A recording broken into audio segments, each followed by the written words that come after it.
Salut à tous, c'est HV, j'espère que vous allez bien. Aujourd'hui on se retrouve dans une nouvelle vidéo. Enfin j'ai envie de vous dire, puisque c'est vrai que je suis pas très régulier sur cette chaîne. Mais bon, je fais au mieux, voilà, j'ai des études à côté, j'ai une vie à côté. Et forcément, je ne vis pas de YouTube, donc c'est un peu plus compliqué de pouvoir faire des vidéos assez régulièrement. Mais vous avez vu, j'en fais quand même un peu, c'est sympa. Bon, ça fait longtemps quand même que j'avais pas fait de secret de série. Pour ceux qui ne connaissent pas le principe, c'est super simple, je vous raconte des anecdotes de tournage sur une série. Voilà, c'est aussi simple que ça. Et pour le choix de cette série, comment vous dire, c'était plutôt assez simple.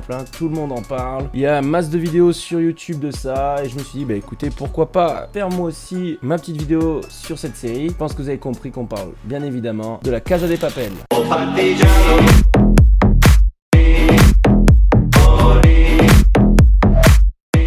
Bon, inutile de vous expliquer que la Casa de Papel ça veut dire la maison de papier en français, que vous le saviez pas, voilà, je vous le dis, c'est fait. Mais c'est pas ça la première anecdote. C'est surtout qu'en fait, à la base, ça ne devait pas du tout s'appeler la Casa de Papel. Le nom a été changé. À la base, la série devait s'appeler Los Desahuciados. En français, c'est les expulsés. Le but étant de faire le lien entre les 8 braqueurs et leur raison d'exil et leur envie de tout simplement faire ce braquage. Et je me demande bien si justement ils n'avaient pas changé de nom, est-ce que la série aurait quand même eu tout cet engouement autour d'elle?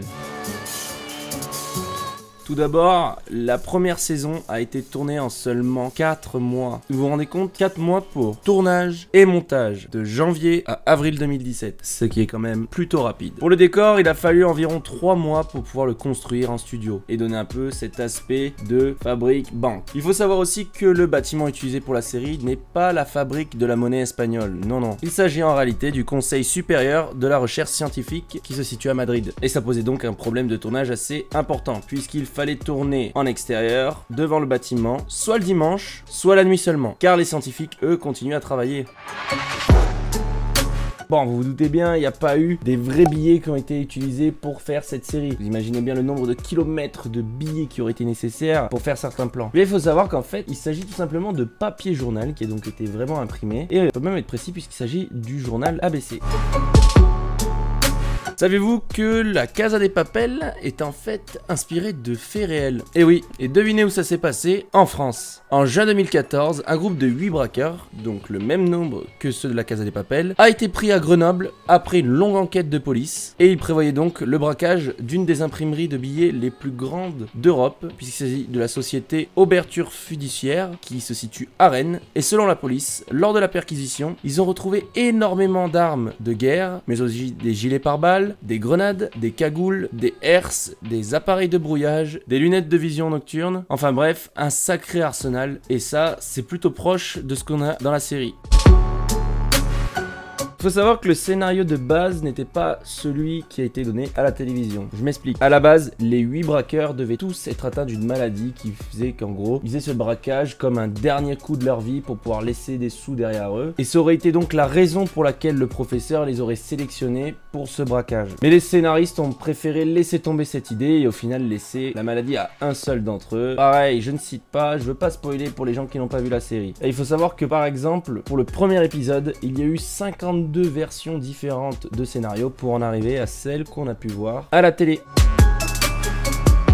A l'origine, la série était diffusée sur Antena 3 et comptait donc une première partie avec 9 épisodes et une seconde partie avec 6 épisodes. Le problème étant que chaque épisode durait environ 70 minutes. Et ça collait pas trop au format Netflix. Du coup, Netflix a choisi de diviser en 2 parties. La première partie en 13 épisodes et une deuxième partie, une deuxième saison si vous préférez, en 10 épisodes qui duraient chacun entre 40 et 50 minutes. Au final, le contenu reste le même, c'est juste la durée qui change et surtout le nombre d'épisodes.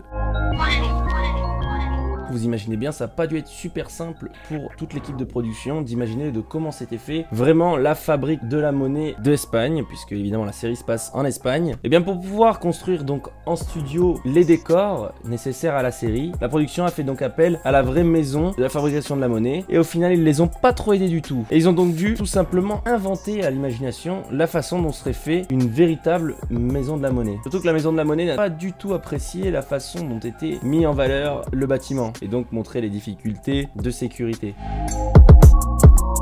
Il y a beaucoup de références dans la série Casa de Papel, et la première étant le personnage de Tokyo, qui est grandement inspiré de Mathilda, qui est jouée donc par Nathalie Portman dans le film Léon de Luc Besson, de sa coupe de cheveux à son style vestimentaire. Et la série elle-même s'est inspirée du film Ocean 11, pour notamment le braquage. Netflix vient de l'annoncer, oui, il y aura une saison 3 de La Casa de Papel. Rassurez-vous, ça arrive courant 2019. Et je peux même vous balancer quelques infos exclusives sur ce casting. Il y aura donc dans la saison 3. Alors pour ceux qui n'ont pas vu les saisons d'avant, évitez de regarder cette petite anecdote, même si je pense que si vous n'avez pas vu la série, ça changera pas beaucoup. On retrouve avec surprise dans cette saison 3 au casting Berlin, qui donc sera de retour dans cette saison 3. Alors je vais pas m'étendre sur le sujet, mais je pense que vous comprendrez autant que moi la surprise de savoir qu'il est présent sur le tournage. On retrouvera aussi Monica, qui est donc l'otage qui est tombée éperdument amoureuse de Denver. Donc voilà, elle sera aussi au casting de cette saison 3. Mais la mauvaise nouvelle, c'est surtout Raquel, donc l'agent de police, qui malheureusement ne sera pas de retour dans cette saison 3. C'est dommage. Voilà donc pour les petites infos de la saison 3.